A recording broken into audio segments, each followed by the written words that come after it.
Mi nombre es Felipe Esquivel, soy gerente de operaciones de Smart Condition. Smart Condition es una empresa en la que nos dedicamos a generar información, a procesarla e interpretarla para que puedan tomar decisiones. Y de esto va a tratar un poco este webinar y se llama Mantenimiento 4.0 bajo costo, alto impacto.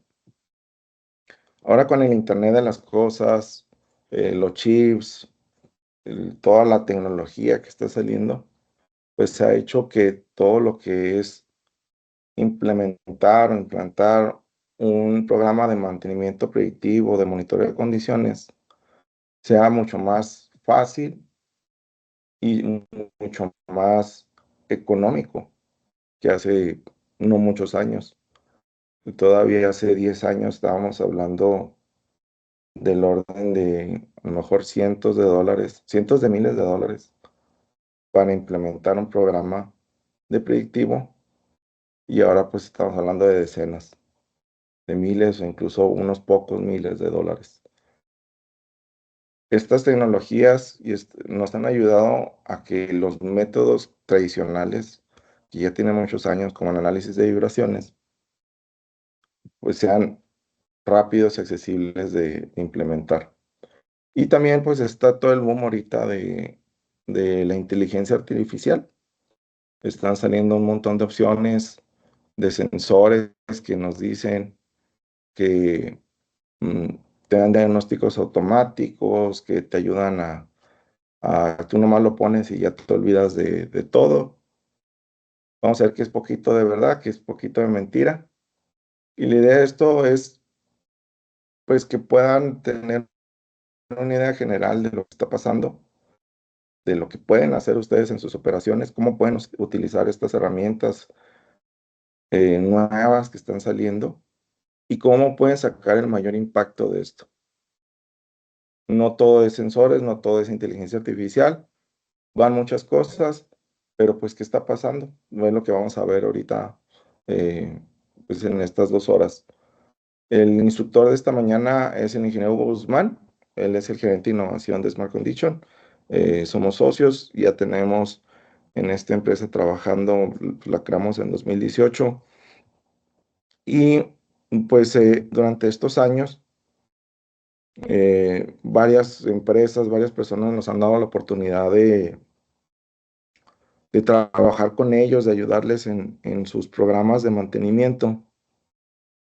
Y hemos visto pues ese gran impacto que ha generado en sus organizaciones, desde ahorros millonarios en refacciones, pérdidas productivas que tenían otros años ya no las están teniendo. Y otra cosa que a veces no es tan tangible, pero también yo creo que eso es muy valioso que nos da la tecnología, lo que es la tranquilidad. Los de mantenimiento vivimos estresados, nos la pasamos a las carreras, no sabemos si el domingo a las 3 de la mañana va a explotar un motor y tenemos que estar ahí haciendo las reparaciones. Pues también en todo esto nos está ayudando, ¿verdad? Estos métodos, estas tecnologías nos ayudan a que con la información tengamos certeza de lo que está pasando en nuestra operación, que tengamos certeza de que el domingo no va a pasar ninguna eventualidad. Y eso nos da tranquilidad, y también yo creo que es una parte muy valiosa que nos da todo esto de mantenimiento 4.0, mantenimiento prescriptivo y muchos nombres que se les está dando a toda esta nueva revolución tecnológica.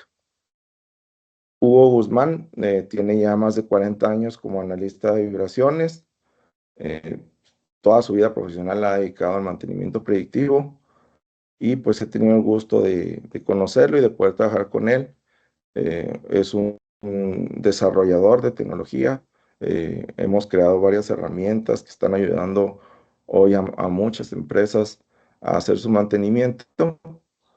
Y pues durante estos 40 años también se ha dedicado a lo que es impartición de capacitaciones, cursos, da los cursos para certificarse en análisis de vibraciones categorías 1, 2 y 3 de la norma ISO 18436-2, da los cursos de balanceo dinámico, y pues ha dado diferentes conferencias, seminarios, talleres de mantenimiento predictivo. Y pues con esta introducción dejo a Hugo aquí para que pues haga esta presentación. Nuevamente, para los que se acaban de conectar, está el chat habilitado y pueden estar poniendo sus dudas, sus comentarios.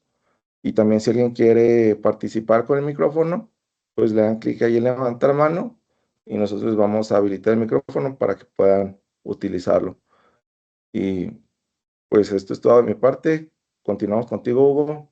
Muy buen día a todos. Muy bien. Felipe, muchas gracias. Estamos en, estamos en medio de una gran cantidad de fenómenos ahí turbulentos, extraños, ¿no? Afectándonos, guerras en otros continentes y decisiones políticas en otros países y nuestros propios problemas.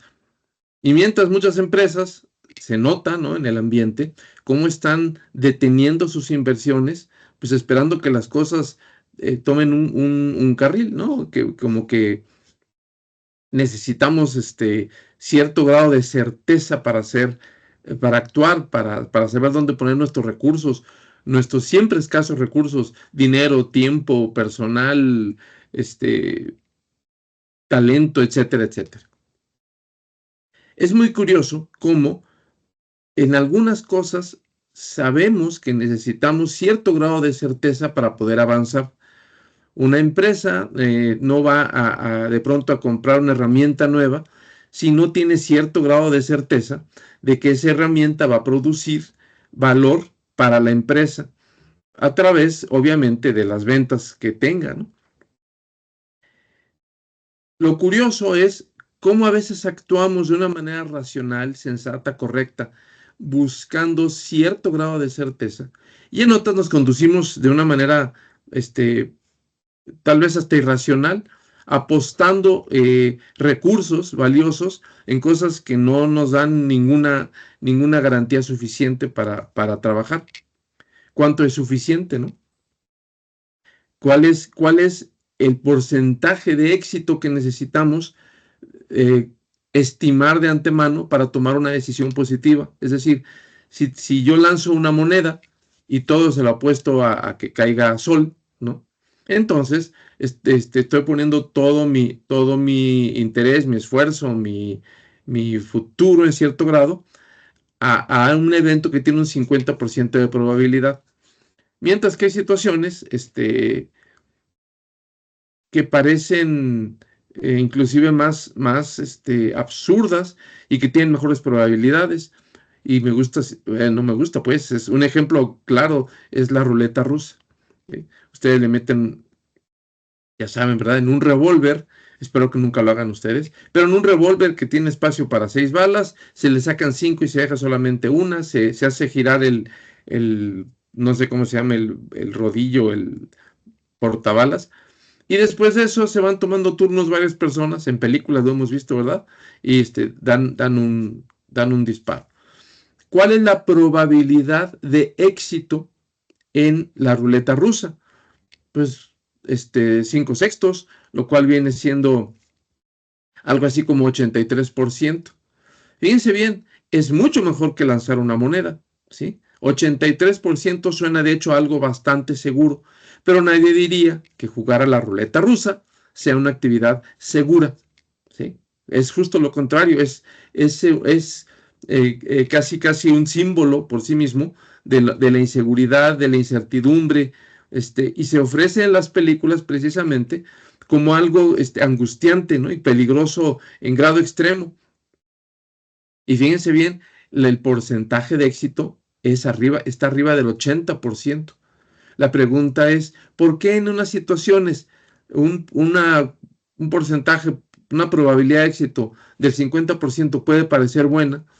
En otras, una probabilidad de éxito del 80 y tantos por ciento, 83%, es definitivamente inaceptable, ¿no? Nadie considera la ruleta rusa una actividad segura, ¿sí? Bueno, de lo que quiero hablar aquí es de que efectivamente cualquier decisión que tomemos va a afectar el futuro.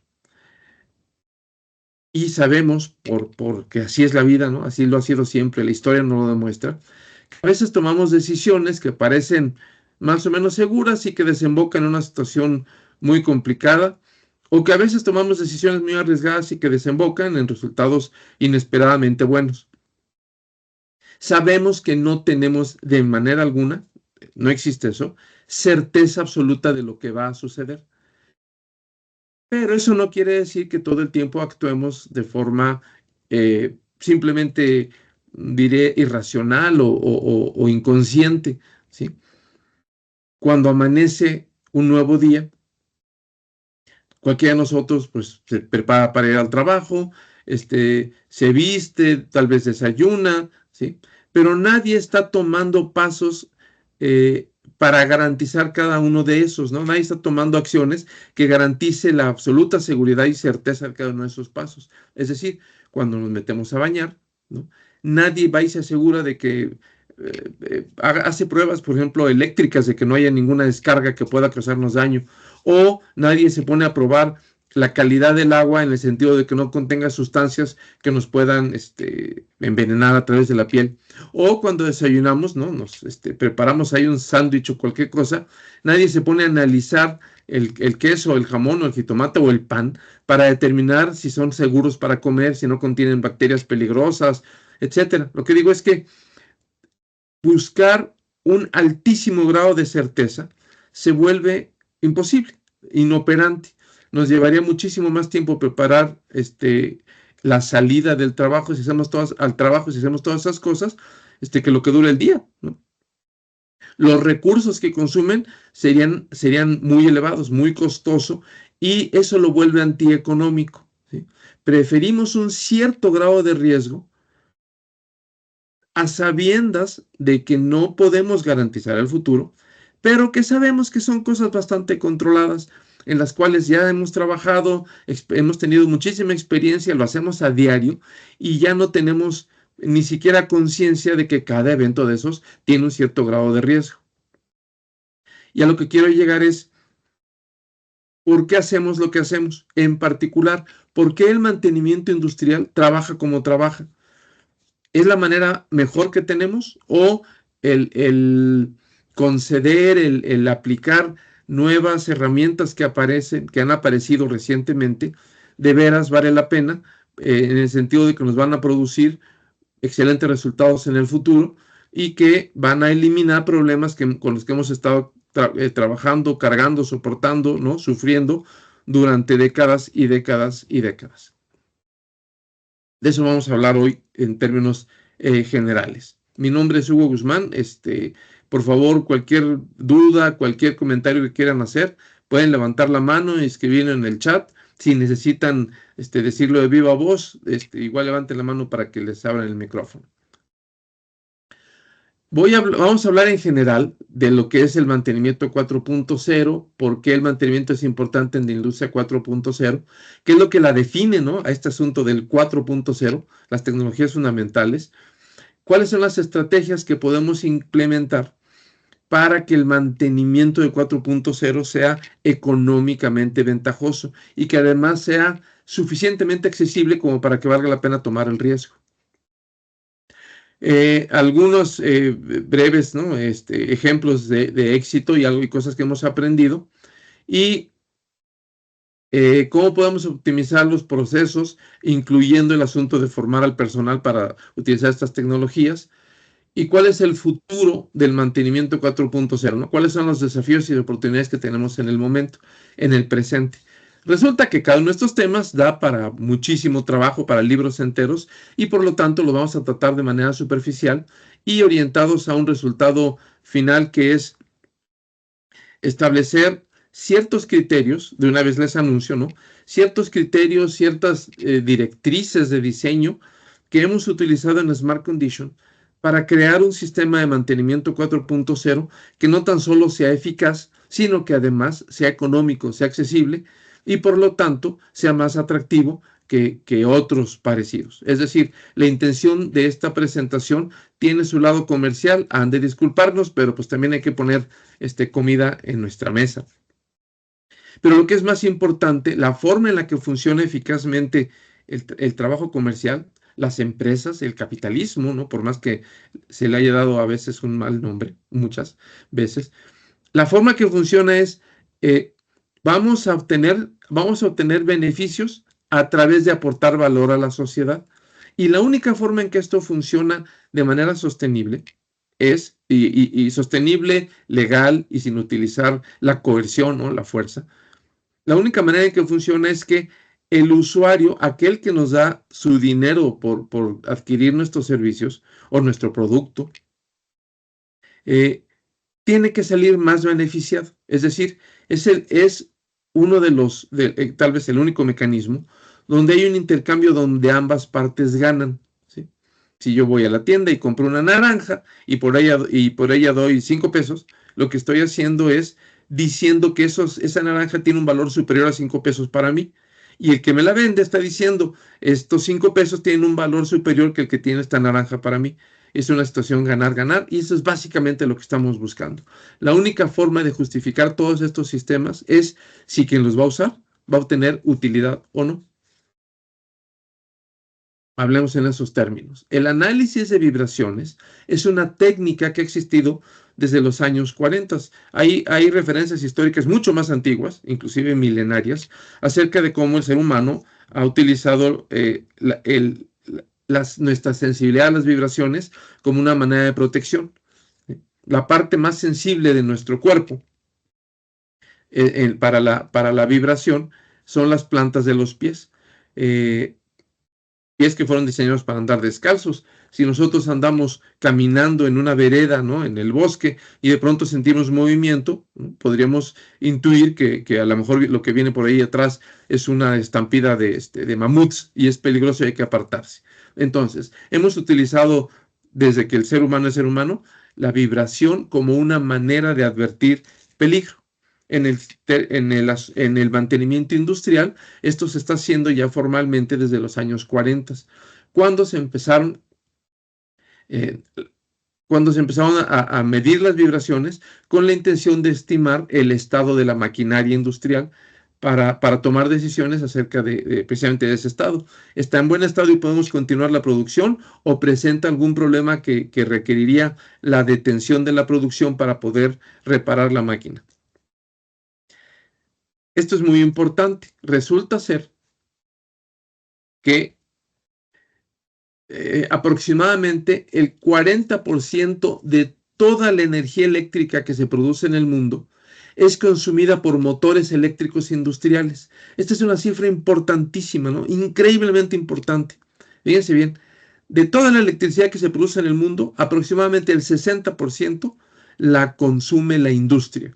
Eso quiere decir, por más que haya mucha no sé cómo llamarle, mucha animadversión contra la actividad industrial, que se considera como contraria a la existencia segura del planeta, ¿no? No me quiero meter en esos, a tratar de entender eso, pero resulta ser que la actividad industrial es precisamente la manera en la que reproducimos nuestra vida, ¿sí? La actividad industrial consume el 60% de la electricidad que producimos, lo cual quiere decir que es la actividad más importante, la actividad preponderante del ser humano, la industria, la actividad industrial. El 65% de esa energía, de ese 60%, es consumida directamente por motores eléctricos, lo cual quiere decir que aproximadamente, como dije, el 40% de toda la energía eléctrica que se produce en el mundo es.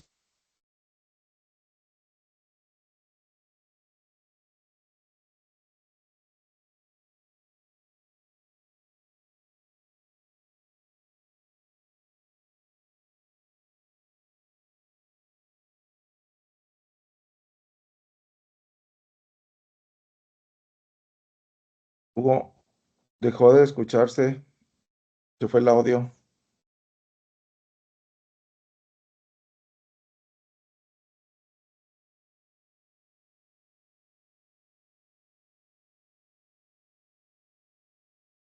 Ahora hay un minutito en lo que Hugo trata de acomodar. De repente las computadoras hacen cosas raras. Chécate ahí en la aplicación de Teams en micrófono, si no se cambió el micrófono a otro dispositivo.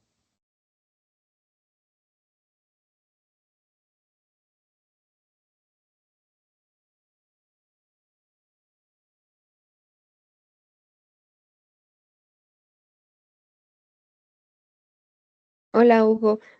Enseguida del icono del micrófono hay una flechita que da para abajo. Si gustas hacer clic ahí y puedes ahí verificar dónde está tu micrófono puesto, a lo mejor se cambió como dice Felipe.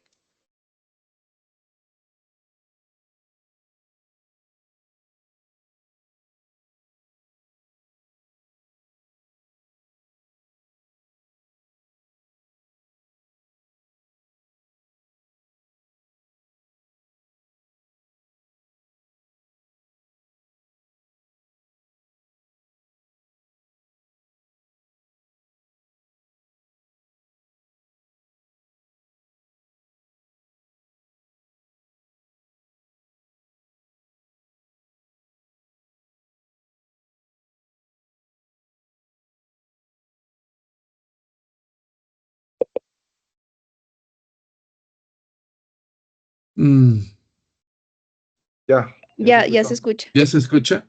Sí. Ya. Ok, perdón. Realmente no hice nada, pero muy bien. Por ahí tendremos tal vez injerencia de algún gobierno extranjero que teme que revelemos aquí importantes datos de Estado. Pero no sé qué está pasando. ¿Ahí me escuchan todavía? Sí, sí se escucha. Ya nomás Correcto. tu pantalla ya no la vemos. Ya no lo están viendo. Sí, ahora vamos a ver eso. Eh, Creo que ahí está. Sí, ahora sí. Si quieres Ok, regresar a la listo. lámina anterior, porque no fue donde se empezó a Esa no cortar el escuchó. audio y ya no quedó Ok. ahí a medias. Bueno, perdón por la interrupción. Aquí ya saben que las computadoras tienen personalidad propia. Eh, lo que decía, en resumen, es que el 40% de toda la electricidad, toda la energía eléctrica que produce el mundo, es consumida por motores eléctricos industriales. Y por lo tanto, no es una exageración, no es hipérbole, es bastante real, pues. Lo que mueve al mundo es el motor eléctrico industrial. Eso implica, entre otras cosas, que la actividad del mantenista industrial es una actividad extremadamente importante, vital, para, para que el mundo siga funcionando.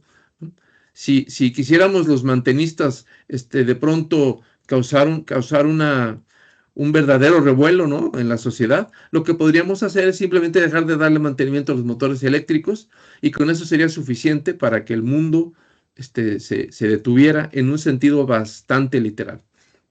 ¿Sí? El motor eléctrico industrial, decía yo, es el dispositivo fundamental de la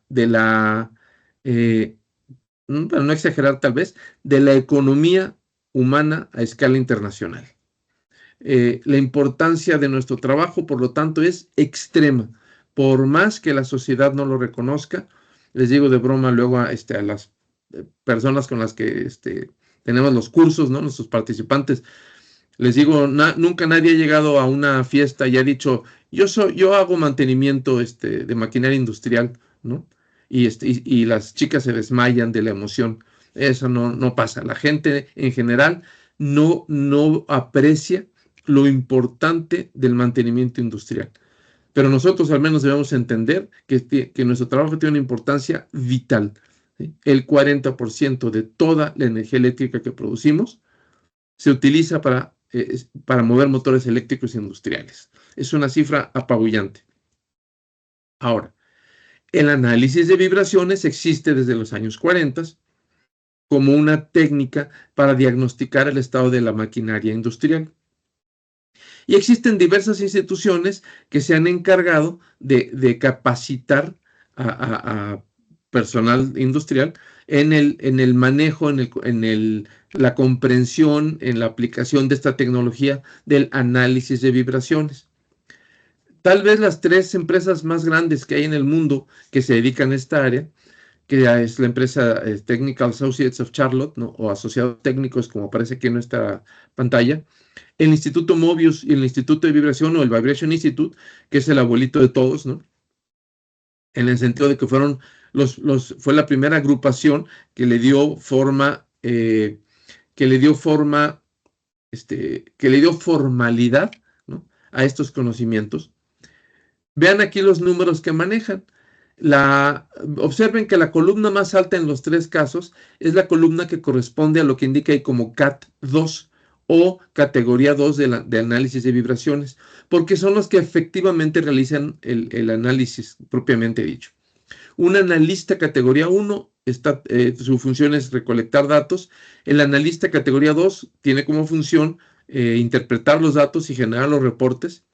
El categoría 3 es alguien que tiene suficiente experiencia como para organizar la aplicación del análisis de vibraciones en una empresa.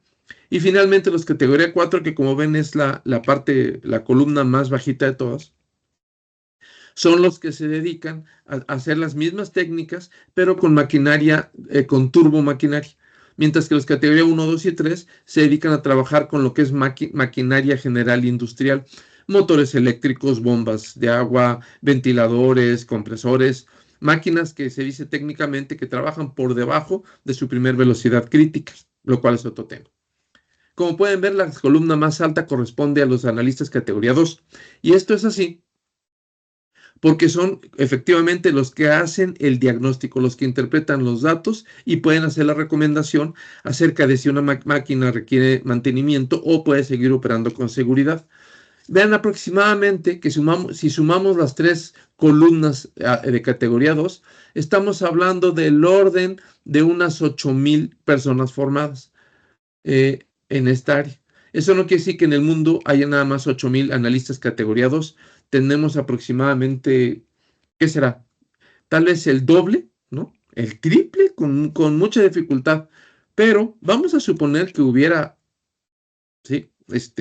5 veces eso. Si hubiera en el mundo del orden de 40,000 analistas de categoría 2, que son los que pueden hacer efectivamente el trabajo, ¿qué significaría esto para la aplicación de la técnica? Se han hecho estudios de mercado que se han dado cuenta, que observan, que predicen que va a haber un tremendo, que está habiendo, no es nuevo, pero que este crecimiento en el consumo de las técnicas del mantenimiento predictivo en general y del análisis de vibraciones, que es la que más se utiliza de estas técnicas en particular, es muy grande. Vean por favor que estamos hablando, déjenme cambiar aquí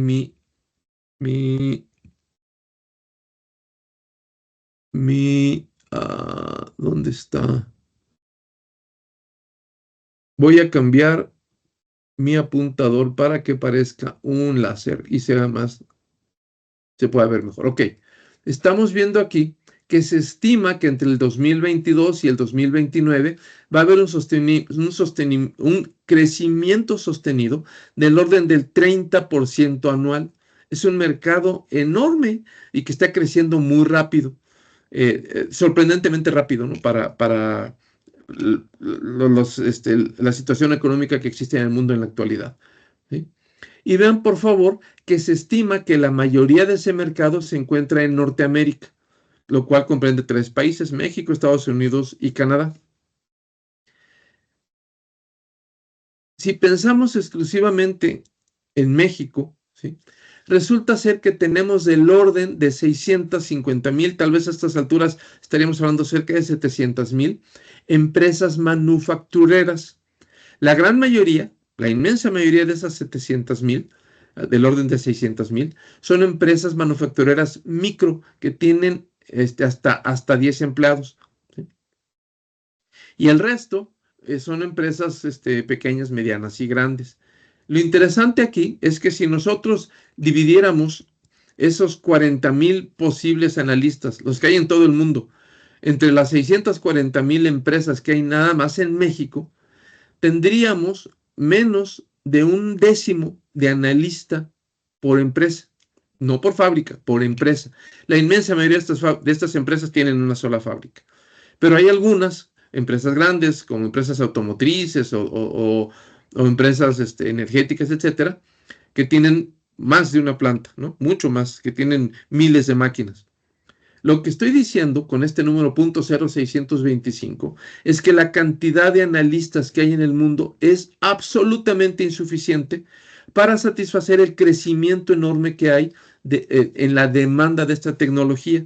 Y ahí nos mete en una serie de problemas. Por un lado, si la demanda es tan superior a la oferta, quiere decir que no se va a cumplir y que esa demanda va a quedar insatisfecha y que simplemente va a desaparecer, a ser ignorada, a ser suplantada por otras cosas, ¿sí?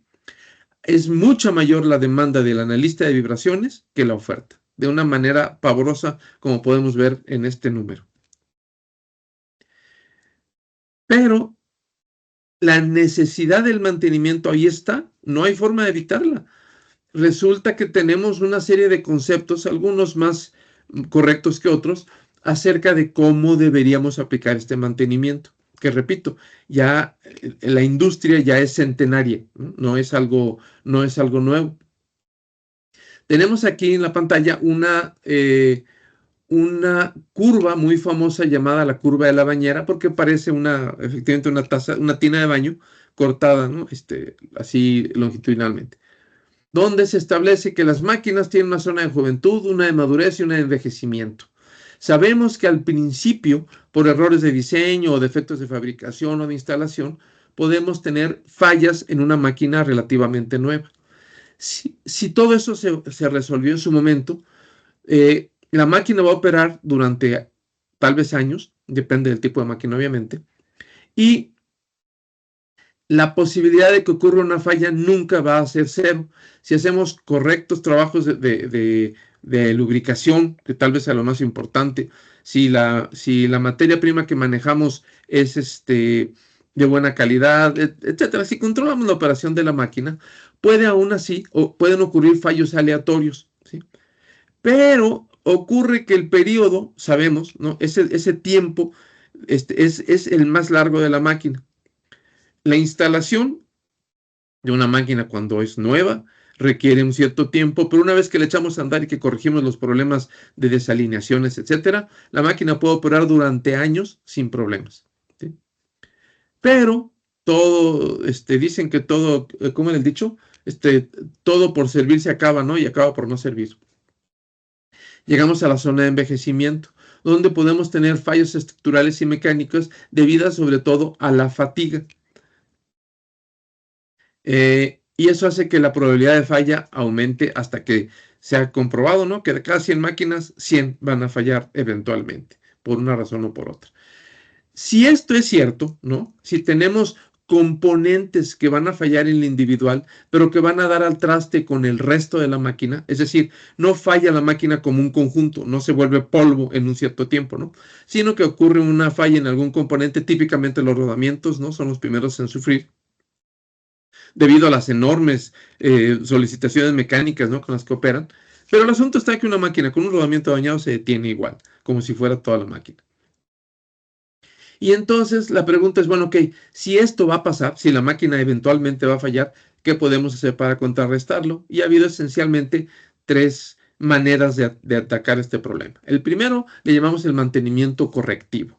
Y eso consiste en paradas no planificadas, ¿sí? La continuidad de la producción es esencial. Hay industrias que simplemente no pueden parar porque el producto se daña, porque es muy difícil arrancarlas, porque sufren pérdidas económicas brutales, etcétera, ¿sí? Las interrupciones no planeadas son costosas y van a perjudicar la eficiencia operativa. Eso lo sabemos todos.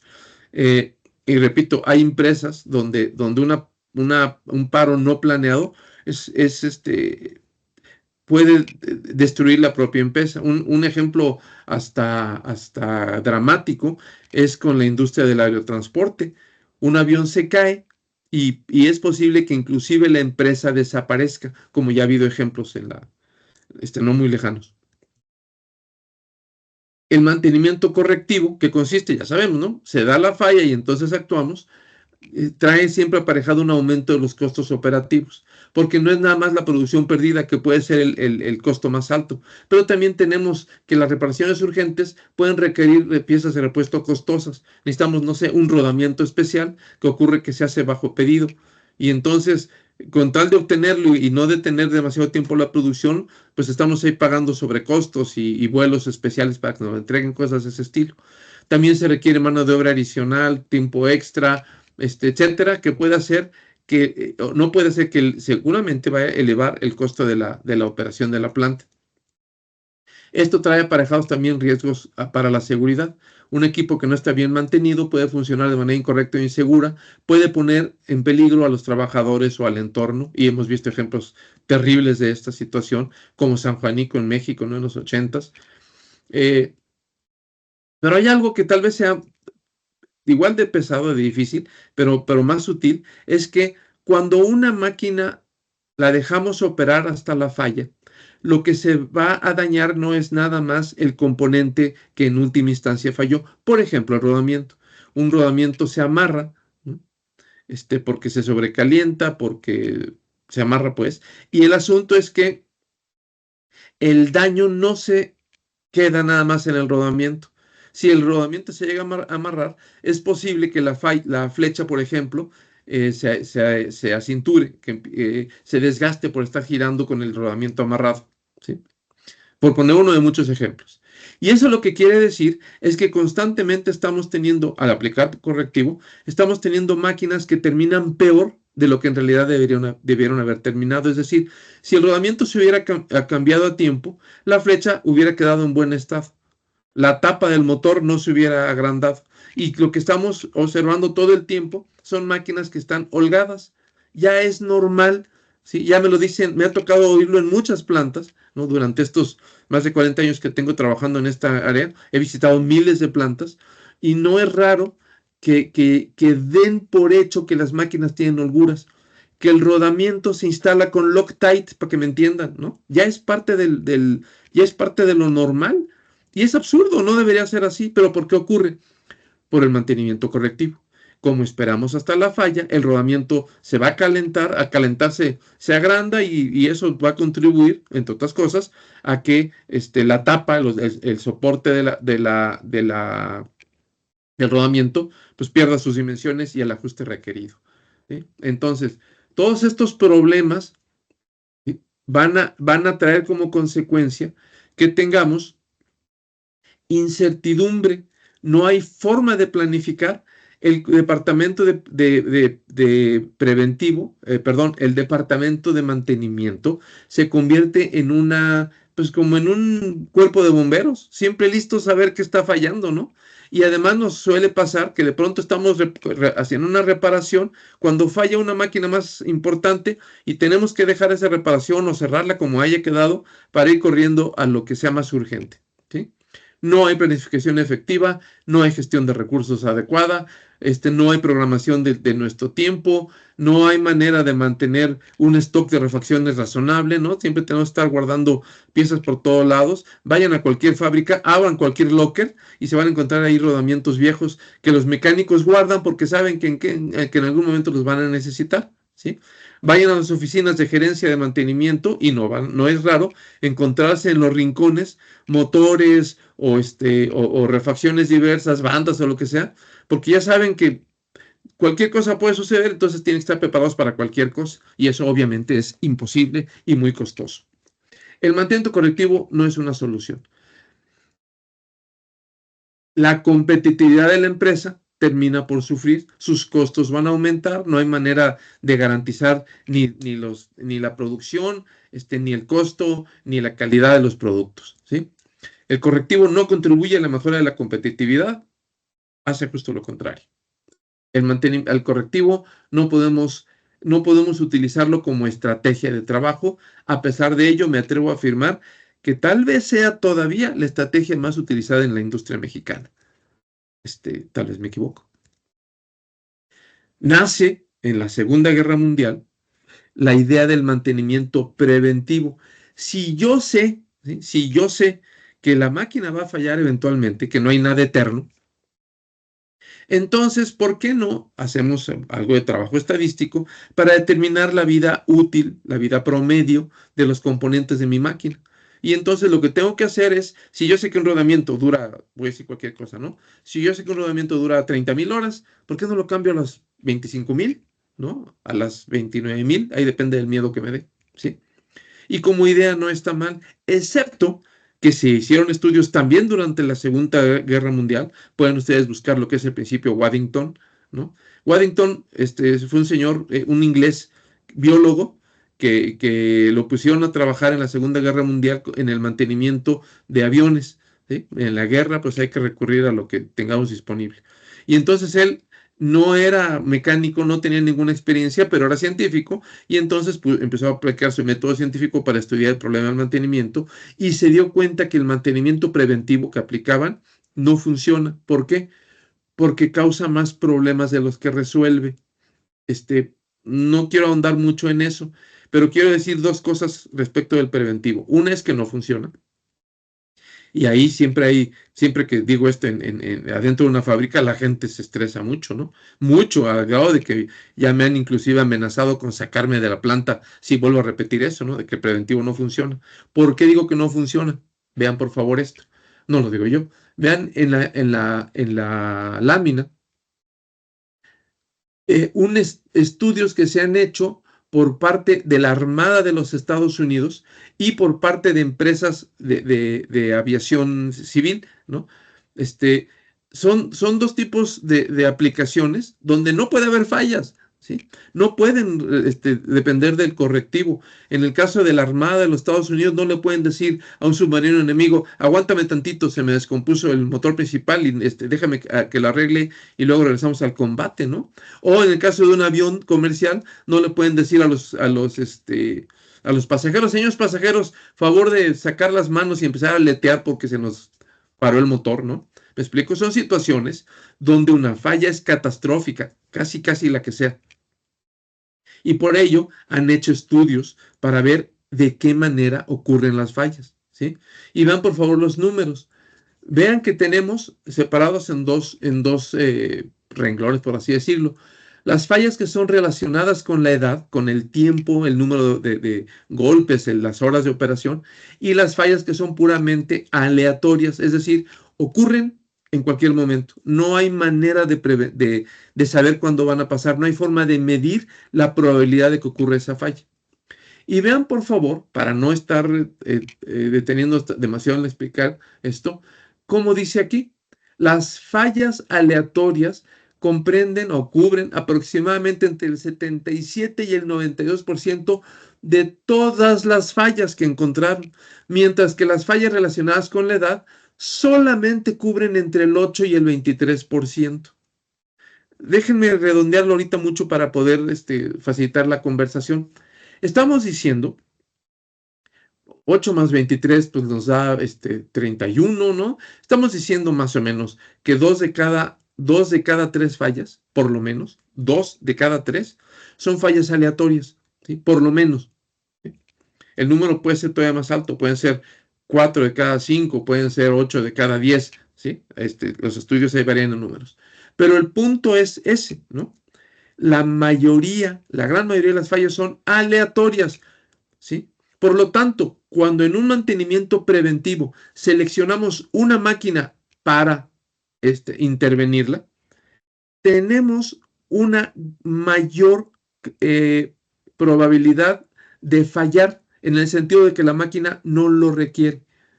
Escuchen, tenemos, ¿sí?, una probabilidad entre el 77 y el 92% de que la máquina que hemos elegido para intervenir en un preventivo, para cambiar un rodamiento, para lo que sea, ¿no? Tenemos una altísima probabilidad de que esa máquina no requiere esa intervención. Lo cual significa al menos dos cosas, ¿sí? Lo cual significa al menos dos cosas. El preventivo es apostarle a lo menos probable. Y no lo digo yo, lo dice la Armada de los Estados Unidos, ¿sí? El preventivo implica una apuesta a lo más improbable, ¿sí? lo cual significa, por lo tanto, un enorme desperdicio de recursos.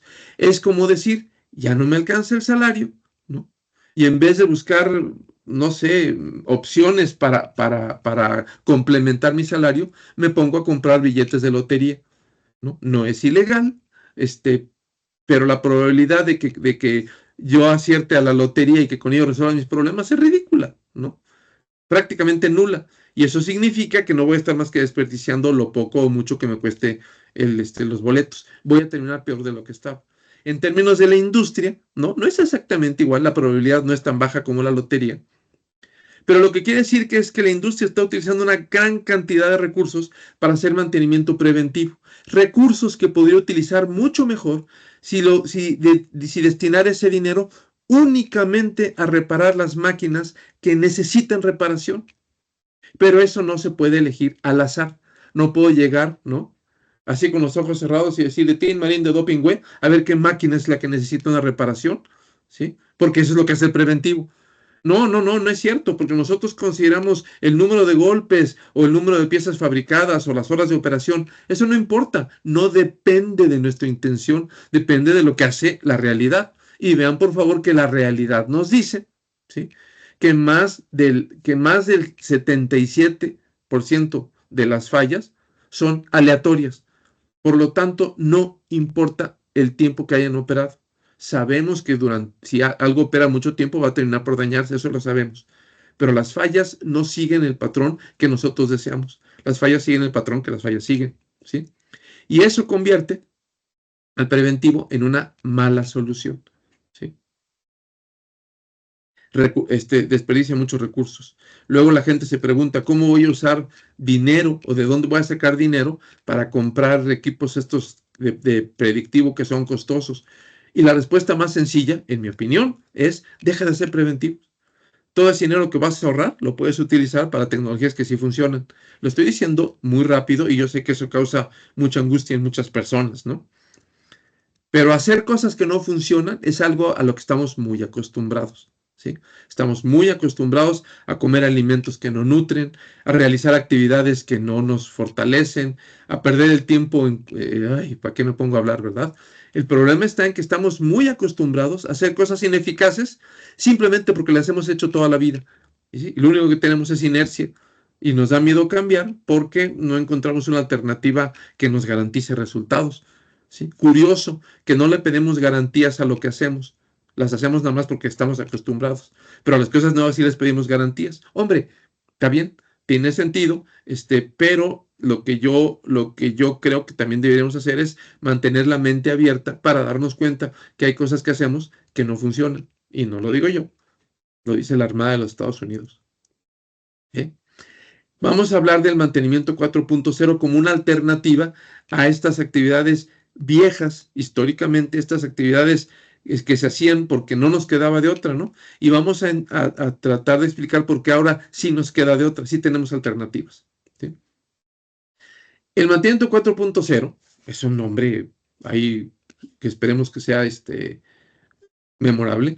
Es una estrategia de gestión de activos que utiliza tecnologías avanzadas como datos en tiempo real, Internet industrial de las cosas, en inglés Industrial Internet of Things, IoT, y AI o inteligencia artificial para optimizar la eficiencia y evitar fallas inesperadas en la industria. Estas herramientas, el Internet de las cosas, la capacidad de medir y procesar datos, no en tiempo real, porque eso no existe, pero con latencias muy chiquitas, ¿no? Que se pueden realizar en segundos, a pesar de que el dato surgiera en una planta que está al otro lado del mundo. Y la capacidad de procesarlas con altísima velocidad y con unos resultados sorprendentes que nos da la inteligencia artificial, estas capacidades son relativamente nuevas. Como concepto, la inteligencia artificial tiene décadas con nosotros, pero como capacidad accesible a la gran mayoría de las personas, esto es muy reciente. Todos ustedes han oído todos estos temas nuevos y nombres nuevos como ChatGPT o DeepSeek o ese tipo de cosas que de pronto prometen liberarnos de mucho trabajo, pero empiezan a crear también una serie de amenazas, tal vez imaginarias, pero tal vez reales, ¿no? La inteligencia artificial nos va a dejar sin trabajo, ¿sí? O a una que acabo de oír, la inteligencia artificial va a dominar a la humanidad, pero no en un sentido de una ayuda, sino en el sentido de una tiranía, ¿no? Le tengo luego mucho miedo a las cosas. Sin tratar de entrar en esto, déjenme tratar de explicar estos conceptos en qué consisten y cómo nos pueden servir. Cuando hablamos de datos en tiempo real, en términos prácticos, en los últimos años han surgido una gran cantidad de empresas y salen aparentemente unas 5 por semana. No es cierto, ¿no? Pero sí están saliendo muchas empresas ofreciendo equipos que les llamamos en general inalámbricos. Se instalan en una máquina, se dejan ahí permanentemente y el sistema empieza a transmitir información. Información que después se va a procesar, se promete, ¿no?, con la inteligencia artificial para poder obtener resultados accionables por parte de mantenimiento. ¿Por qué esto? Precisamente por el número que tenemos hace unos minutos. Resulta ser que no hay suficientes analistas de vibraciones en el mundo, ¿no? No hay forma de satisfacer la demanda de la industria con seres humanos. No se puede, no hay suficientes, ¿no? Nos pasan muchas cosas. Hay suficientes dentistas, hay suficientes, lo que quieran, ¿eh? Abogados, suficientes enfermeras, ¿no? Etcétera, etcétera. Olviden, no tenemos suficientes de nada. Pero los analistas de vibraciones somos realmente extremadamente escasos. Entonces, una forma de subsanar esto es utilizar la inteligencia artificial en sus muchas modalidades para que el conocimiento que tenemos respecto del análisis de vibraciones se pueda automatizar. Con estos instrumentos lo que hacemos es tomar datos y todo el proceso a través del Internet de las cosas lo automatizamos. Ya no tiene que ir un ser humano a tomar la medición, sino que el dispositivo la toma, la envía a la nube se procesa, se genera un reporte que le llega al analista o al mantenista para que él pueda decir, fíjate que aquí me llega un reporte que la máquina está en buen estado, ya no gasto dinero en preventivos. O, por el contrario, la máquina tiene un problema, un rodamiento dañado, ¿no?, que es el ejemplo que siempre uso, y entonces pues vamos a planear el paro para hacer el cambio de este rodamiento. La demanda está creciendo, la oferta tradicional del analista de vibraciones con su equipo portátil definitivamente no satisface, no tiene ninguna opción, es imposible que satisfaga la demanda de la industria. Y por lo tanto, estas ofertas se han multiplicado de la manera que lo han hecho, ¿sí?, porque es la única forma de tratar de cubrir esa demanda. El Internet de las cosas es una red de dispositivos interconectados y que recopilan, transmiten y comparten datos y permiten la automatización y la toma de decisiones inteligentes. Esto se puede hacer en muchas áreas. En particular, el mantenimiento es un área donde funciona muy bien. Utilizamos dispositivos que se colocan sobre las máquinas, que permiten que se comuniquen con otras máquinas, en las cuales vamos a tener inteligencia artificial, ¿sí? Esta inteligencia artificial lo que va a hacer es que nos permite simular procesos cognitivos humanos, ¿no? Nos permite simular la forma en que los seres humanos piensan. De hecho, y eso se ha vuelto, es como la última moda. Apenas hace un par de semanas o 3 semanas apareció esta aplicación DeepSeek, ¿no?, que se realizó en China, que resulta que es gratuita y ya disponemos entonces de forma gratuita de modelos de inteligencia artificial muy poderosos que simulan no nada más el conocimiento, sino también el razonamiento humanos y dan unas respuestas increíblemente sorprendentes. Si han utilizado estas herramientas, de veras que hace unos días estaba yo ahí nada más jugando con esto y le empecé a hacer unas preguntas a ChatGPT acerca de cómo conectar unos pedales de efectos para guitarra eléctrica, ¿no? Pero le puse a propósito un par de efectos muy raros de una marca así media desconocida, media boutique. Y dije, a ver, ¿qué me dice? Que no los conoce o algo. No, me empezó a soltar que tienes que poner el volumen a tal y este orden de los efectos. Y me empezó a preguntar qué guitarra vas a usar y qué amplificador. Aquí le tendrías que poner. Y se estuvo ahí como media hora hasta que ya de plano le paré porque no había fondo, hablándome de eso. Pero lo que más me sorprendió es el tono de la conversación, que no era una conversación, estoy simplemente hablando, ya no sé ni cómo definirlo, ¿no? Con un programa de cómputo, pero pareciera que estaba hablando con un amigo de mucha confianza, por el tono de la conversación, y además muy conocedor y muy empático. ¿Y a ti qué tipo de música te gusta, no? Pues me gusta el blues y me gusta el rock. Ah, entonces, deberías además añadirle tal pedal pero es increíble el tono. En otra ocasión, ¿no? Unos días antes, le había preguntado acerca de un pasaje bíblico. Yo estaba preparando una presentación, soy cristiano, y me pidieron una presentación, y entonces estaba preparando ahí, y le pedí sobre un pasaje bíblico. Al final, ¿no? Termina y le digo muchas gracias. No tiene realmente mucho sentido darle las gracias a una computadora, se va a sentir mejor o algo. Pero lo que fue sorprendente fue que una vez que dije muchas gracias, el sistema me contestó diciéndome, estoy a tu servicio, cualquier cosa que necesites, no sé qué. Pero al final me puso bendiciones. Fui bendecido por una computadora, por un programa, ¿sí?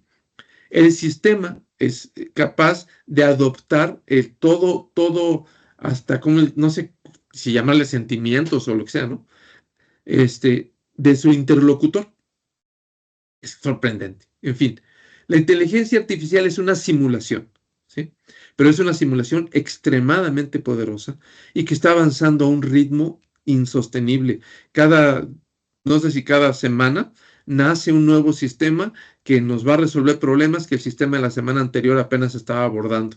Y tiene una competencia y un grado de avance que ahorita es un boom, que muchos temen que se está formando una especie de burbuja que va a causar al rato un problema económico mundial. En fin, ya ocurrió cuando apareció DeepSeek, que bajó de golpe el valor de la empresa Nvidia, que hace tarjetas gráficas, bajó poco más de 500,000 millones de dólares en un día, su valor en bolsa, ¿no?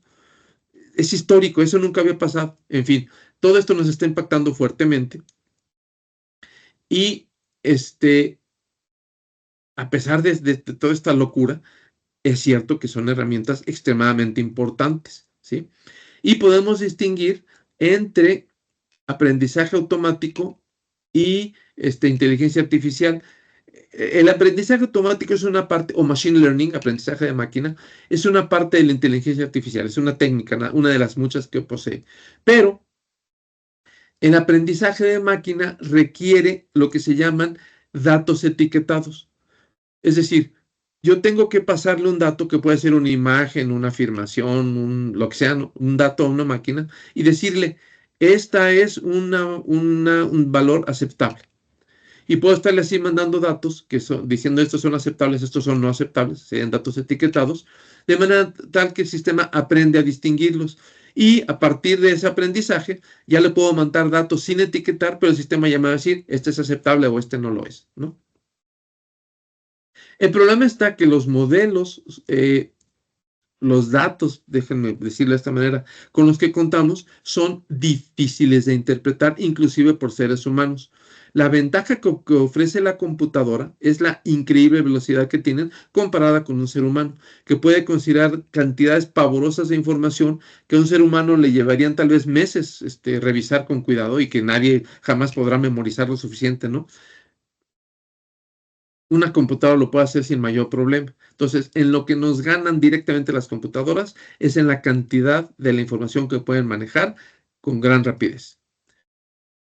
Pero insisto, los datos son complejos y se requieren muchas veces cosas que no le podemos todavía dar a las computadoras. Se requiere intuición, por ejemplo.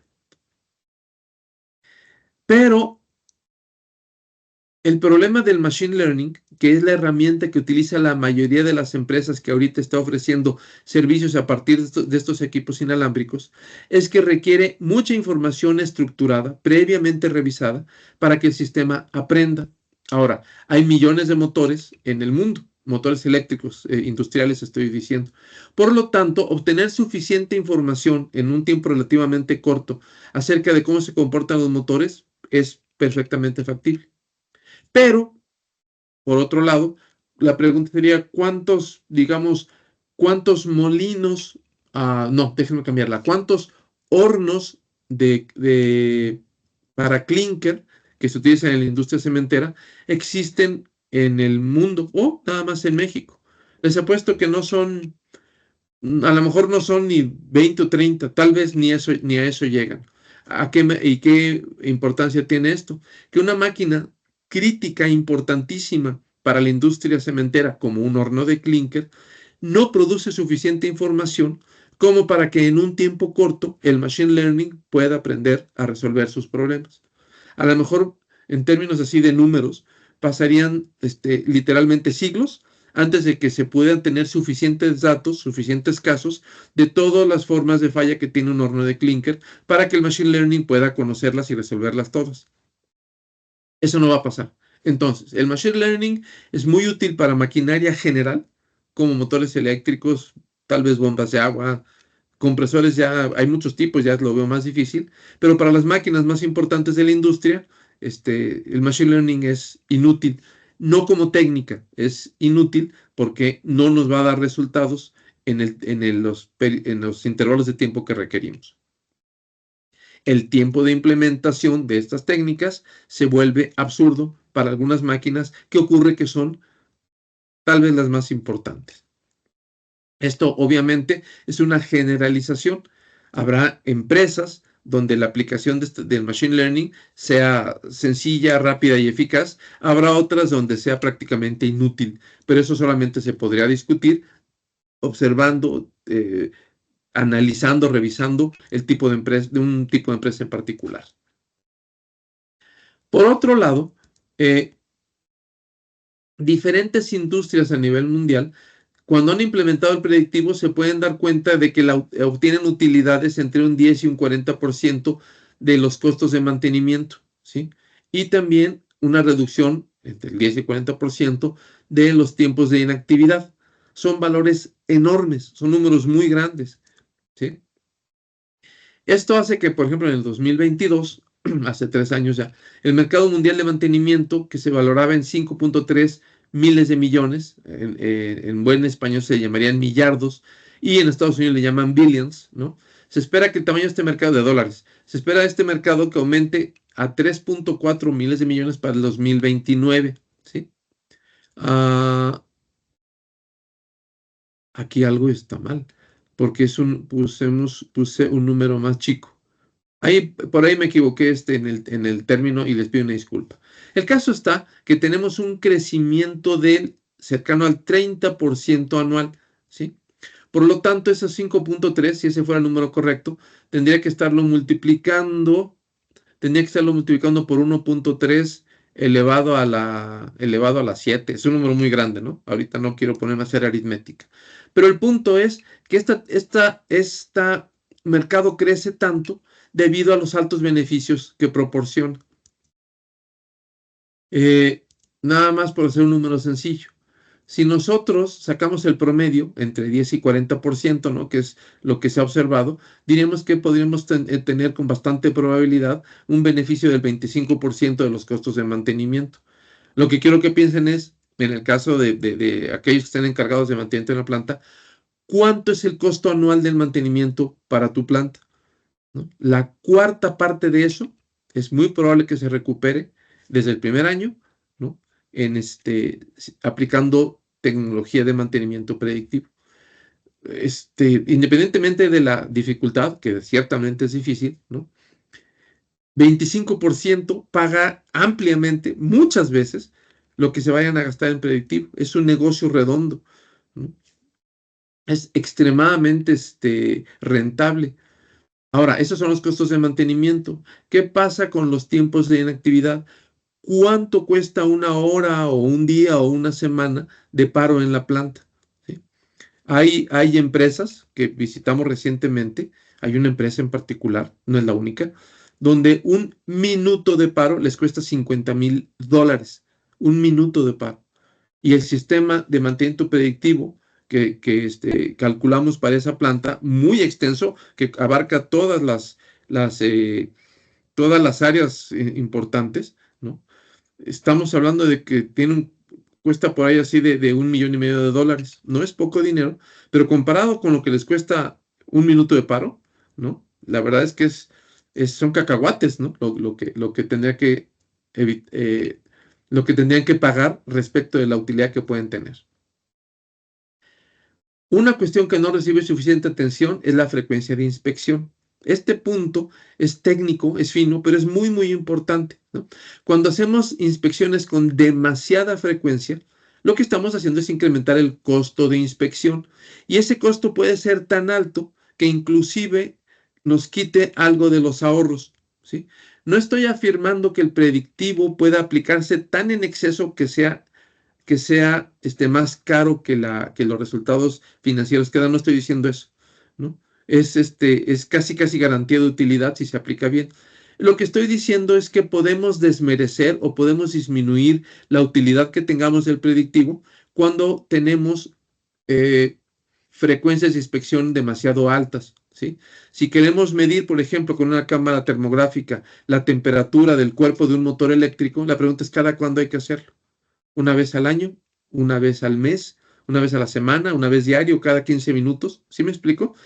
La frecuencia de revisión, obviamente, a mayor frecuencia vamos a tener mayor costo del monitoreo propiamente dicho, y eso es que lo que va a hacer es disminuir la utilidad del sistema, aumentar su costo inútilmente.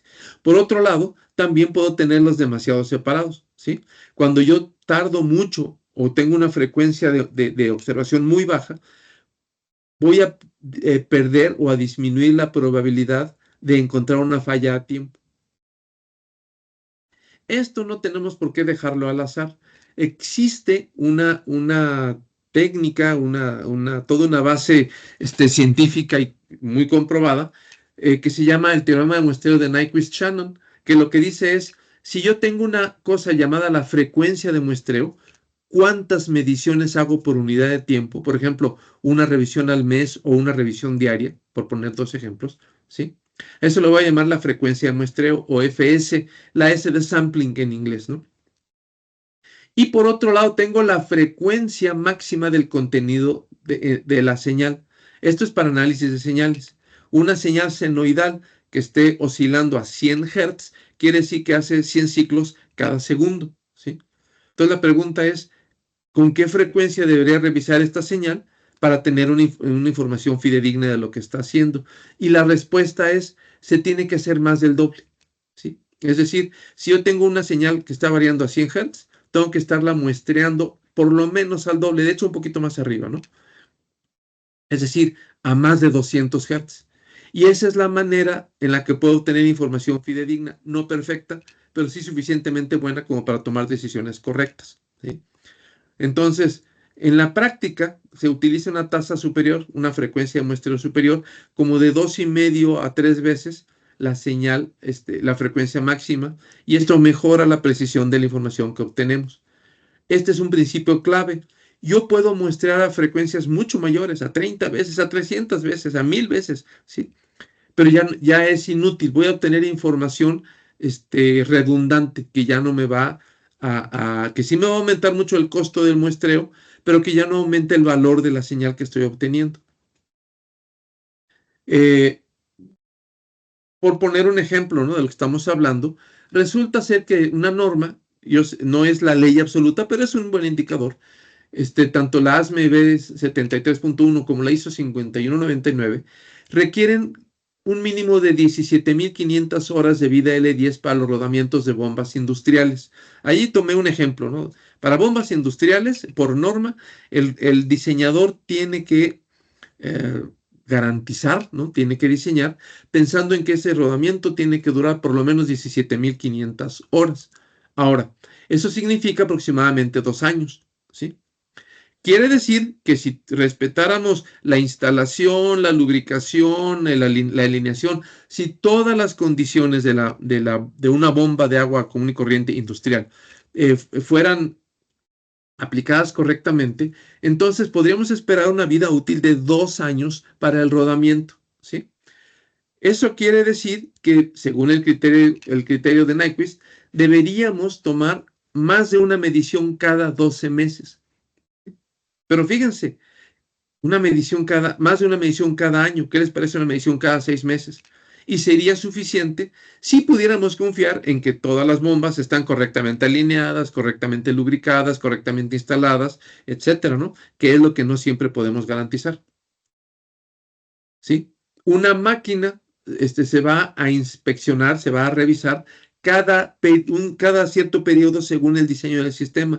El extremo lo están ofreciendo estos equipos modernos inalámbricos que toman lecturas inclusive cada 10 minutos o cada 10 segundos si quieren, ¿no? La pregunta es ¿para qué? ¿Sí? Fíjense bien, yo voy a tener una serie de inspecciones durante la vida del activo. Resulta ser que el tiempo en el que va a vivir vida, ¿verdad? Es una analogía. El tiempo en el que el equipo, el componente va a estar funcionando sin problemas, está compuesto de una zona bastante larga que decimos el buen estado, suponiendo que se instaló bien, etcétera, ¿no? Que las cargas no son excesivas y demás, pues ese tiempo deberían ser años. Como ya vimos, el mínimo que pide la norma son 2 años.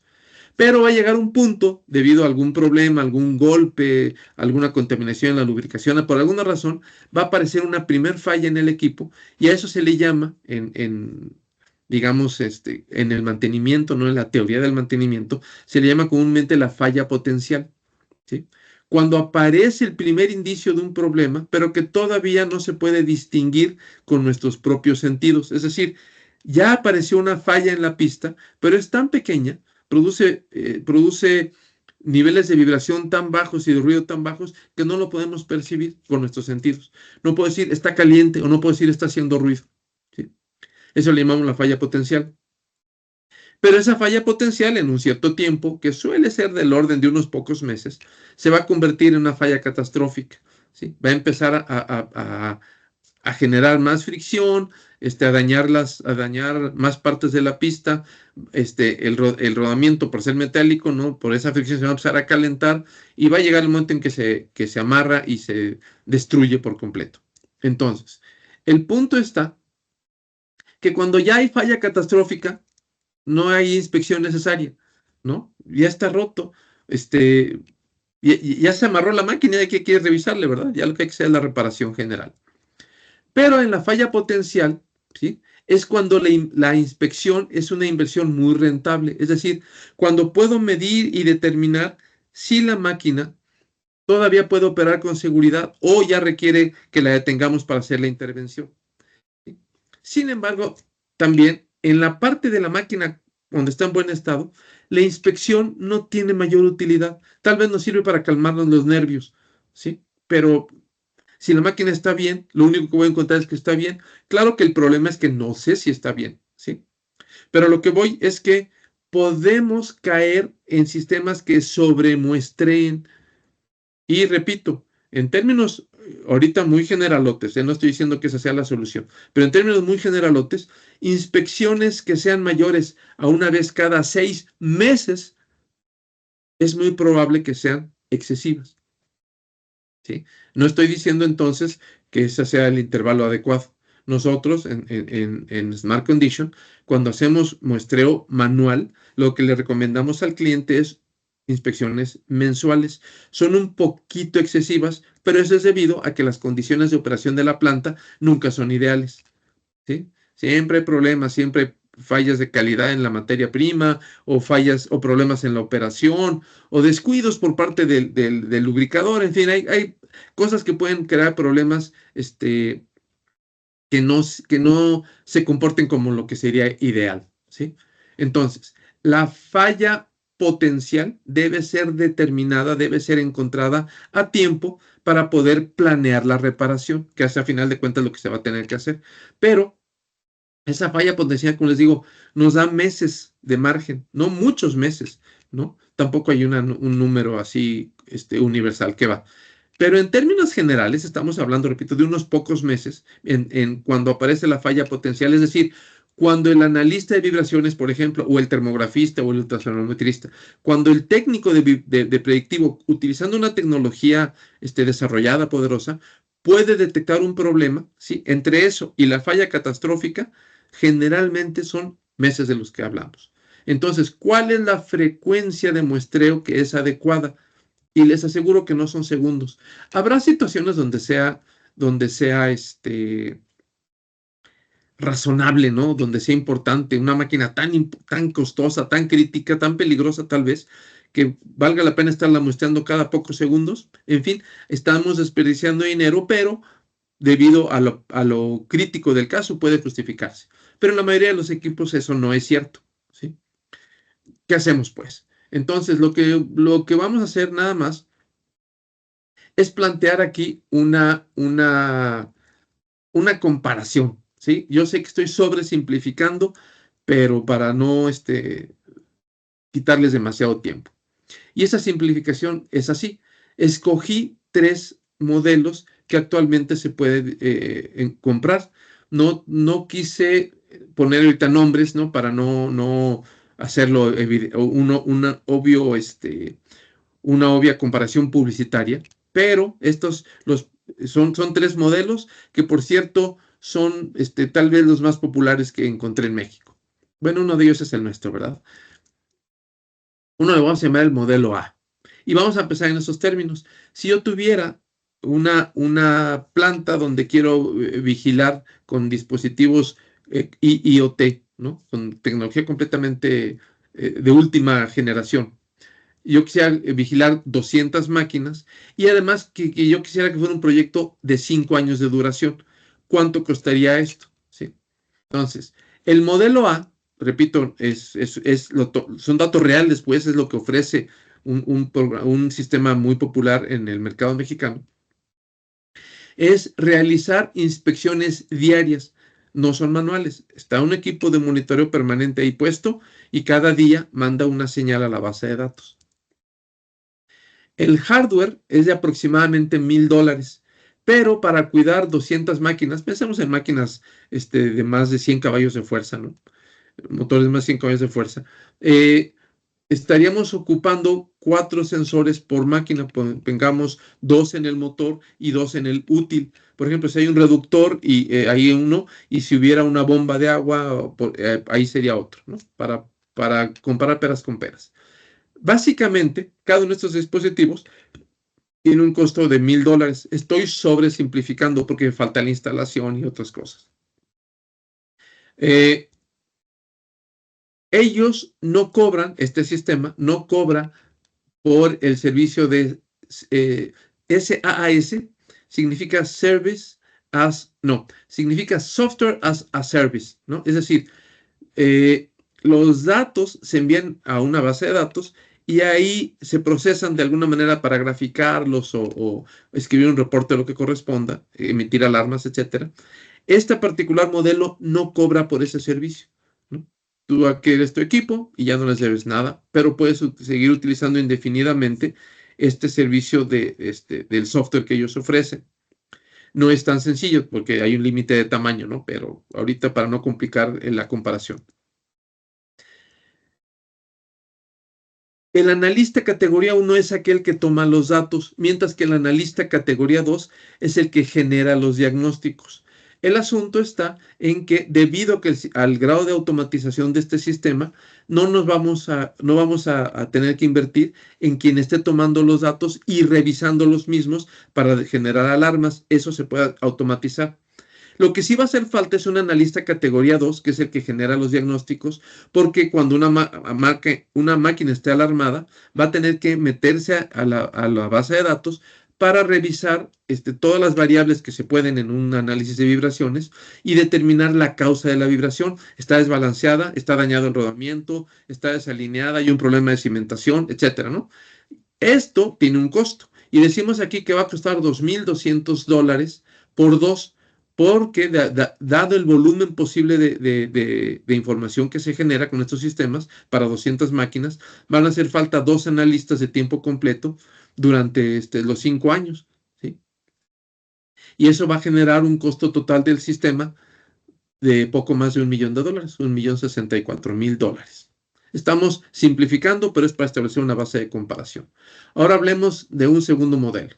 Le llamaré el modelo B. ¿Sí? Lo mismo. 5 años para servir a 200 máquinas. Aquí el sistema también propone inspecciones diarias.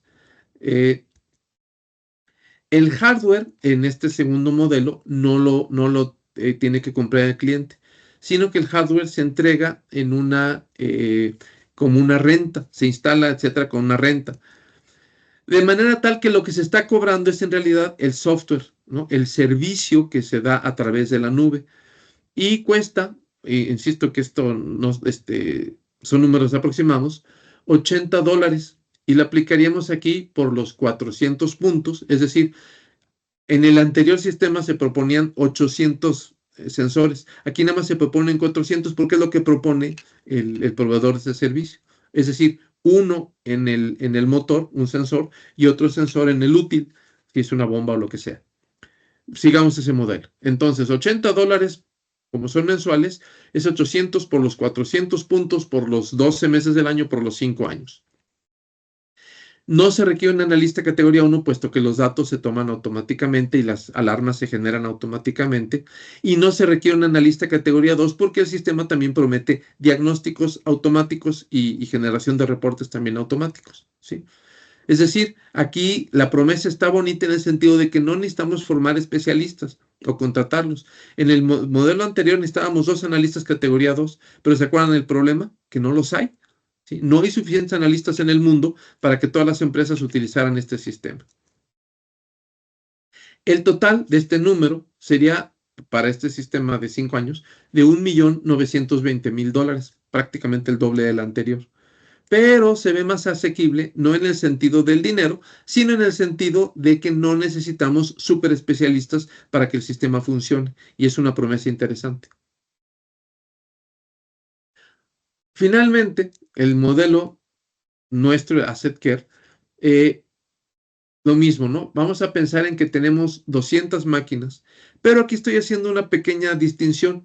Vamos a suponer que de esas 200, 50 sean consideradas críticas para la producción. No hay máquinas de adorno, ¿no? No hay máquinas de adorno, todas son importantes, pero vamos a suponer que de esas, que son 50, ya saben que esa distinción se hace en todas las plantas, ¿sí?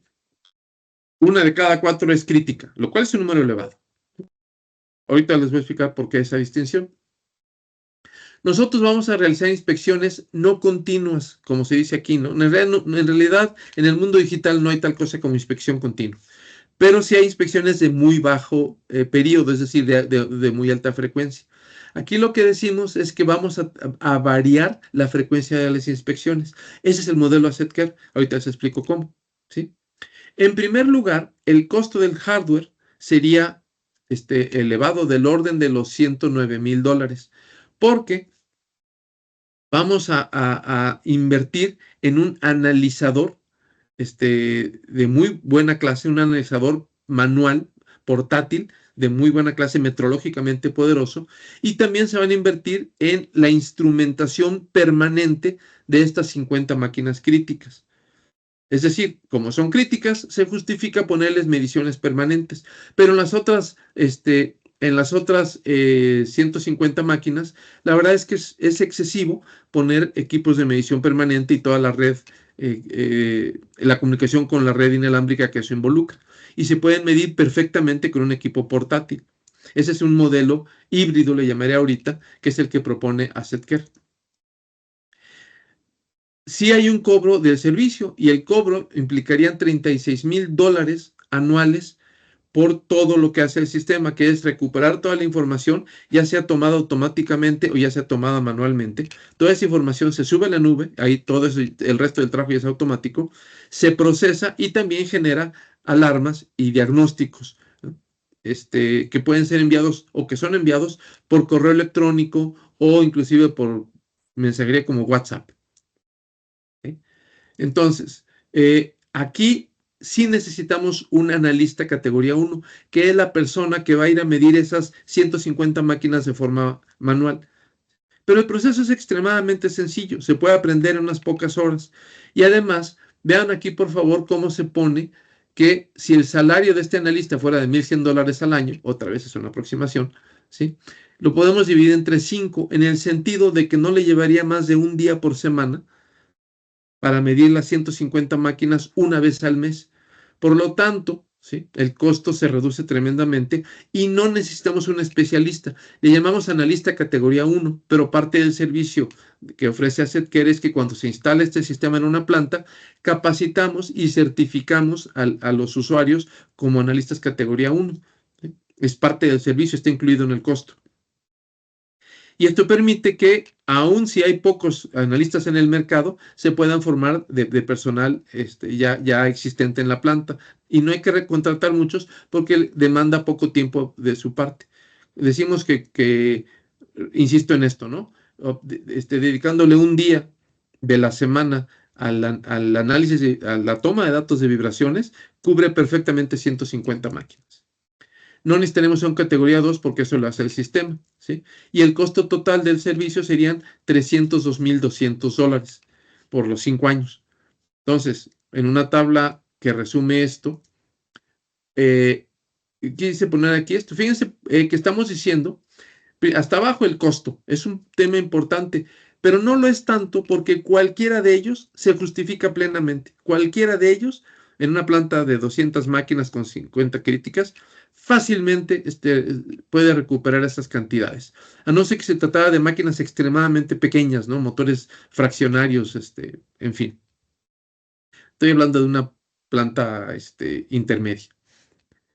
Pero hay otros, por lo menos otros dos aspectos muy importantes.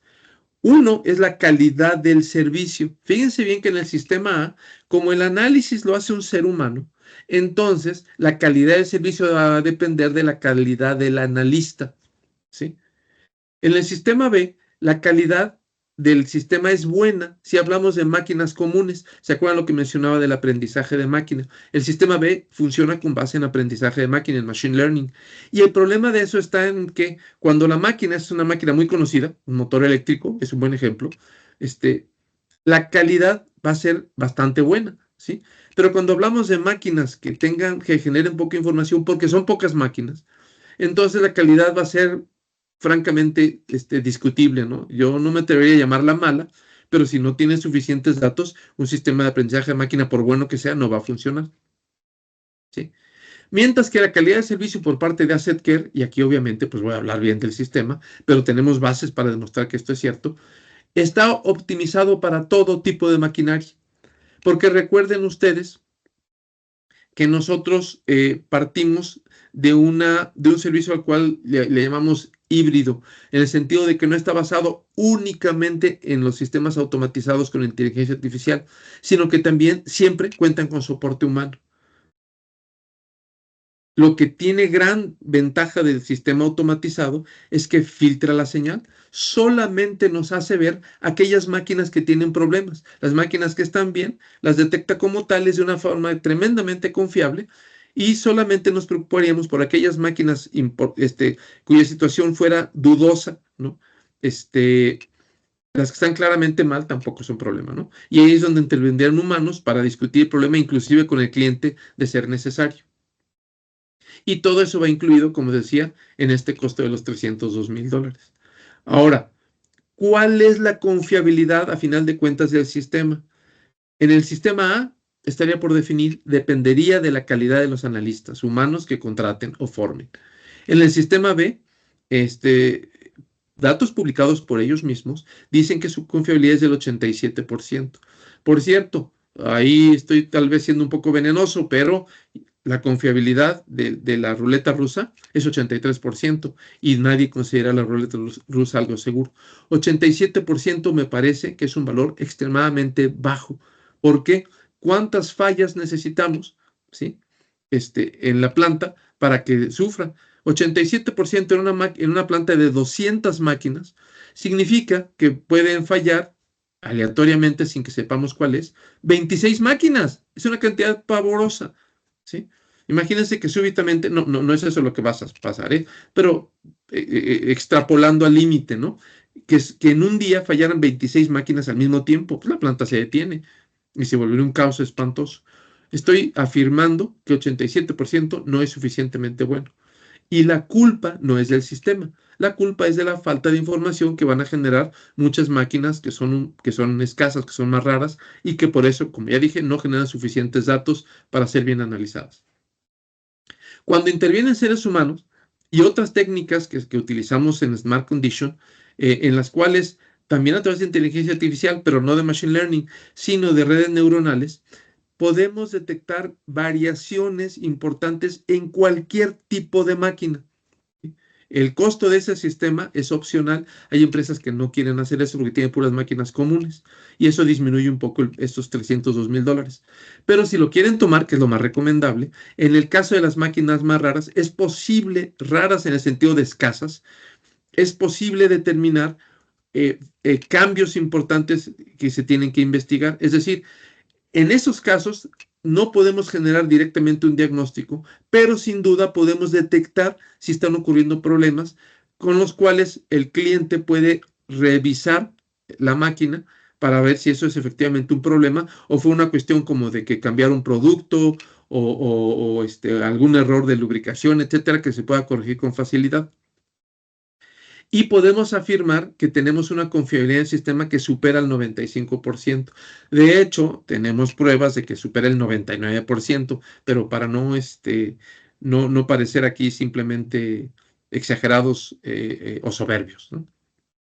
Entonces, podemos afirmar que el sistema que estamos ofreciendo es el más económico con diferencia y además el más confiable.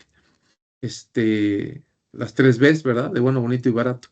Pero no es nada más una cuestión de opinión. Resulta ser que hemos aplicado esto ya muchas veces. Y aquí tenemos un caso muy, muy interesante. Vean, por favor, cómo hay una planta que es una mina, ¿no? Que está en México, que produce plata. Entramos ahí en enero del 22 y de enero a diciembre, en un año exactamente, vean lo que sucedió. Cuando entramos había cerca de un 30% de máquinas en estado malo. Aquí vamos a dividirlo en 3, bueno, malo, bueno, regular y malo. O como dice aquí, normal, alerta y alarma, ¿no? Pero déjenme llamarle bueno, regular y malo. ¿Sí? Resulta ser que empezamos midiendo pocas máquinas. El cliente nos pidió apenas una prueba y el 30% de las máquinas que encontramos estaban en mal estado desde el día 1. ¿Sí? Estas se reportan y el cliente al principio no nos hacía mucho caso. Ocurrió un evento, eso fue más o menos por mayo, ¿no? Ocurrió un evento donde se reportó una falla muy crítica porque era la máquina principal de este cliente y entonces les preocupó mucho y entramos ahí hubo una junta, etcétera. Se le dio mucha importancia al tema y repito, en nuestro sistema la palabra final no la tiene la inteligencia artificial, la tiene el cliente y por nuestra parte, analistas humanos, porque son casos importantes que merecen atención. Ocurrió este sistema, se prestó atención y el cliente tomó una decisión. Dejó de hacer mantenimientos preventivos, un paso que les daba mucho miedo, y dedicó todos sus recursos a atender las máquinas que estaban en rojo y las máquinas que estaban en verde y en amarillo no las atendía. ¿Por qué? Porque están operando. Las máquinas que están en verde eventualmente se volverán amarillas. Las máquinas que están en amarillo eventualmente se volverán rojas. Pero pues, esto pueden pasar inclusive años. ¿Para qué estamos gastando dinero en ellas ahorita, no? Y entonces la decisión fue, vamos a atender únicamente las rojas. Y vean lo que empezó a pasar. Empezó a disminuir el número de rojas hasta que 12 meses después ya era un número cercano al 10%. Se redujo a la tercera parte. Pero más importante aún, tenían perfectamente claro qué máquinas eran, de tal forma que no las iban a sorprender. Y además, todo el dinero que se habían ahorrado en preventivos inútiles, ahora lo tenían disponible para atender las máquinas que sí tenían problemas. ¿Sí? Y entonces las condiciones de los resultados que obtuvieron en esta máquina, pues fueron tremendos, ¿no? La condición de sus equipos de 29% disminuyó a 11% en 12 meses. ¿Sí? Evitaron pérdidas productivas de por lo menos, fíjense, no los costos de reparación y esto, ¿no? Que sí disminuyeron tremendamente, pero nada más en problemas que se evitaron, que se dieron cuenta que y la falla era inminente y que la atendieron a tiempo, se ahorraron 24 millones de pesos, repito, en puras pérdidas de producción evitadas. Eso pagó con mucha amplitud toda la inversión que hicieron por parte del sistema de Asset Care, ¿sí? Y resultó también de que terminaron ahorrándose 5 millones de pesos en refacciones que no utilizaron para preventivos inútiles. ¿Sí? Estamos hablando de que ahorraron cerca de 30 millones por un sistema que les costó del orden de 6 millones, ¿no? Y eso, repito, 6 millones entre 5, ¿no? Les costó mucho menos que eso. Fue una utilidad tremenda que además pagó, ¿no? Lo que les íbamos a cobrar durante los siguientes 6 años, pues. En fin, el sistema funciona. Y lo que quiero insistir es, el sistema no necesariamente, no exclusivamente el nuestro, pero el mantenimiento predictivo es funcional. Permite disminuir costos en la planta, permite disminuir las pérdidas de producción. Esto no es más que un ejemplo de muchos que podemos encontrar en la literatura y los foros de discusión, etcétera, al respecto. Pero algo que es crítico es el elemento humano. Lamentablemente, ¿no? O afortunadamente, según lo vean, pero lamentablemente no hay suficientes analistas de vibraciones con la experiencia suficiente para echar a andar estos procesos en una planta, lo cual hace que por más que la planta esté interesada, no tenga realmente la oportunidad de aplicarlo. Y conocemos montones de casos, probablemente ustedes también, de fracaso, donde de pronto deciden, bueno, vamos a invertir en esto, vamos a formar personal y vamos a comprar un analizador de buena clase y vamos a ser predictivo, ¿no? Y resulta ser que la gente que se preparó a lo mejor no lo entendió tan bien, de todas maneras requieren tiempo para aplicar las cosas, ¿no? Resulta ser que los resultados son decepcionantes en el mejor de los casos. A veces no hay resultados. Los equipos se quedan en el almacén durante años, ¿sí? Y no pasa nada. O empieza a formarse y de pronto una pieza clave de ese equipo que empieza a funcionar, me refiero a personas, no equipo humano, que está empezando a tomar análisis y a dar buenos resultados, de pronto se jubila o le ofrecen un mejor salario en otra empresa o pone su propia empresa o lo que sea. Y resulta ser que todo el aparato, todo el sistema que se formó en la empresa desaparece de un día para otro, porque dependía totalmente de un ser humano. La gran ventaja de estos sistemas modernos es que el capital que la empresa, el dinero, perdón, que el dinero que la empresa invierte en estos sistemas se conserva como parte del capital de la empresa. Es decir, si alguno de las piezas del departamento de predictivo, ¿no?, que está haciendo funcionar esto, decide irse, no se convierte en una pieza clave e irreemplazable, sino que se puede con facilidad formar a alguien que lo sustituya. Y de hecho esa es la idea, ¿no? Como les decía, nosotros ofrecemos como parte del servicio la formación del personal y lo que le sugerimos al cliente es que ponga en el curso de capacitación más personal del que en realidad necesita, para que en un momento dado, vacaciones, enfermedad, renuncia, pueda sustituirlo con facilidad y que el sistema no se vea afectado. Nosotros utilizamos como nuestro eslogan, ¿sí?, que somos el mantenimiento predictivo eficaz. Y lo que estamos haciendo es siempre cuidar el mejor interés del cliente a través del mantenimiento de una manera que es extremadamente confiable, comprobada y pues que funciona, ¿no? Y que se puede echar a andar porque no dependemos de elementos ficticios, ¿no? Como la aparición de analistas de vibraciones que ahorita no tenemos. Muy bien. Esta es una presentación, evidentemente, con interés comercial, pero que muestra en términos generales el estado del arte de la tecnología de mantenimiento predictivo a través de análisis de vibraciones, lo cual es importantísimo si ustedes tienen motores eléctricos en su planta. Si no los tienen, tal vez esto no les sirva tanto, ¿sí? No sé si tengan por ahí alguna duda, comentario, algo que quisieran discutir. Estamos a sus órdenes. Son en este momento las 10:42. Prometimos terminar a las 11, o sea que tenemos unos buenos 15, 16 minutos para conversar.